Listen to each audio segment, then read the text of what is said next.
साथियों, number 1 point है गौड़ खरिवार के प्रमाण पत्र निर्गमन हेतु निम्न साक्ष्यों। सबसे पहला है भू राजस्व अभिलेख फसली 1359 या उसके पूर्व की कोई भी एक व सिर्फ एक। दूसरा है कुटुंब रजिस्टर, परिवार रजिस्टर या नागरिक रजिस्टर। तीसरा है वर्ष 1950 या पूर्व का कोई ऐसा अभिलेख जिसमें जाति अंकित हो। चौथा है शैक्षणिक संस्थानों की टीसी कक्षा 5, 8 व 11 में से कोई एक। अब इसमें लिखा है में से कोई एक सिर्फ एक अभिलेख प्रस्तुत करने तथा उसे संबंधित कार्यालय के मूल रिकॉर्ड से मिलान के उपरांत सत्य पाए जाने पर तत्काल प्रमाण पत्र निर्गत करना है। इसमें किसी भी प्रकार की जांच या स्थलीय परीक्षण करने की कोई आवश्यकता नहीं है। इसके अतिरिक्त 5वां बिंदु है आसपास के निवासित गौड़ परिवार से स्थलीय परीक्षण के उपरांत आवेदक की मूल जाति स्पष्ट होने पर प्रमाण पत्र निर्गत कर देना चाहिए। बिंदु 2 में उल्लिखित स्थलीय परीक्षण के आधार पर। अब इसमें से है उपरोक्त बिंदु 1 से लेकर 6 से किसी भी एक मानक को पूर्ण होने पर प्रमाण पत्र निर्गत कर देना है। स्थलीय परीक्षण की परिभाषा आवेदक के आसपास के निर्वाचित गौड़ अथवा खरवार परिवार से यह पूछताछ कर ले कि आवेदक गौड़ जाति का या खरवार जाति का है अथवा नहीं। यदि गौड़ परिवार खरवार परिवार द्वारा 2 गवाह अलग अलग परिवार के द्वारा यह स्पष्ट हो जाए कि आवेदक गौड़ अथवा खरवार है तो प्रमाण पत्र निर्गत करना है। किसी अन्य जाति या वर्ग के लोगों से कोई पूछताछ नहीं करनी है। अनुसूचित जनजाति के प्रमाण पत्र हेतु छुआछूत, अस्पृश्यता, भाषा, बोली, रहन सहन, पहनावा, पूजा पद्धति, पूर्वजों का पेशा कोई मानक नहीं है। राजस्व कर्मियों द्वारा स्थलीय परीक्षण में यह नहीं पूछा जा सकता है। इसके अतिरिक्त उस बैठक में 9 सितंबर की बैठक में हमारे साथ में उपस्थित थे आयुक्त एवं सचिव राजस्व परिषद श्री अनिल यादव जी।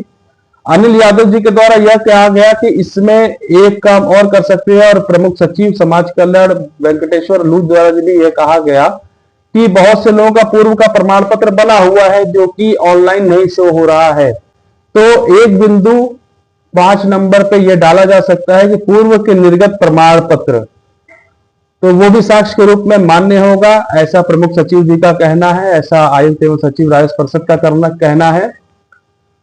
अब ये 6 कुल दस्तावेज हो जाते हैं। छठवां एक अगर हमारे पास कोई भी दस्तावेज नहीं है तो उसके संबंध में एफिडेविट के आधार पर एक अभ्यर्थी आवेदन कर सकता है और उस स्थिति में ही केवल स्थलीय परीक्षण करने के लिए, जांच करने के लिए कार्रवाई की जाएगी।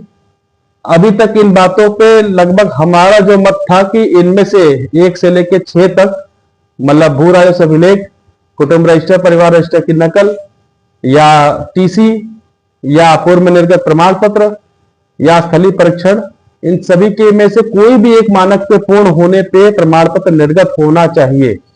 ऐसी हमारी मंशा है, ऐसी हमारी अपेक्षा है और माननीय मुख्यमंत्री जी ने भी यह बात कही थी कोई भी एक साक्ष्य अगर आपके पास उपलब्ध है तो आपका प्रमाण पत्र बनना चाहिए। तो ये विषय मैंने अभी कमेटी के समक्ष रखा है और शासन को ऐसा लगता है, शासन क्या प्रमुख सचिव जी को और आयुक्त एवं सचिव जो राजस्व परिषद के अनिल यादव जी, उनका ये कहना था कि अगर कोई ऐसा, क्योंकि हम नियम के दायरे में ही कुछ काम कर सकते हैं, तो अगर कोई ऐसा अभिलेख, कोई ऐसा हमारे पास शासनादेश या कोई भी किसी का ऑर्डर है जिसमें यह लिखा हो कि कोई भी एक मानक के पूर्ण होने पर प्रमाण पत्र निर्गत करना है तो मुझे उपलब्ध कराए।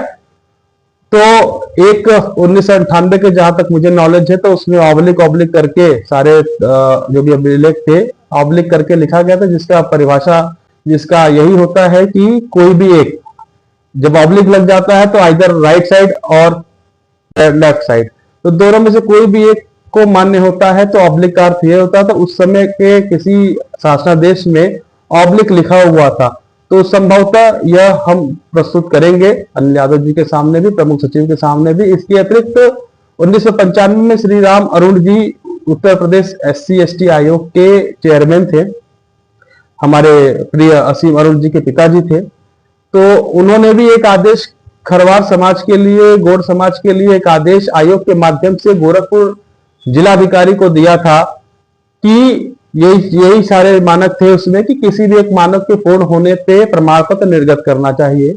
तो ये 2 साक्ष्य मेरे पास फिलहाल अभी उपलब्ध है। अगर आपके पास कोई ऐसा साक्ष्य, कोई ऐसा शासनादेश अगर आपके पास उपलब्ध है तो मुझे जल्दी से भेजने की कृपा करें और ताकि मैं उसको 2 के अतिरिक्त तीसरा चौथा जो भी हमारे पास अभिलेख ऐसे मिल सके उनको समिति के समक्ष में रख करके ये मांग, क्योंकि ये सबसे जरूरी मांग है, सारे 29 बिंदुओं पर सहमति बन चुकी, सिर्फ यही एक ऐसा है जिसमें सहमति नहीं बनी है। तो मेरी आपसे अपेक्षा है कि इसका थोड़ा सा अध्ययन करेंगे, आसपास अपने लोगों से पूछेंगे, जो विशेषज्ञ हैं अपने विषय के उससे भी पूछेंगे कि क्या ऐसा कुछ उनके पास अभिलेख है, तो हमें जरूर उपलब्ध कराएंगे।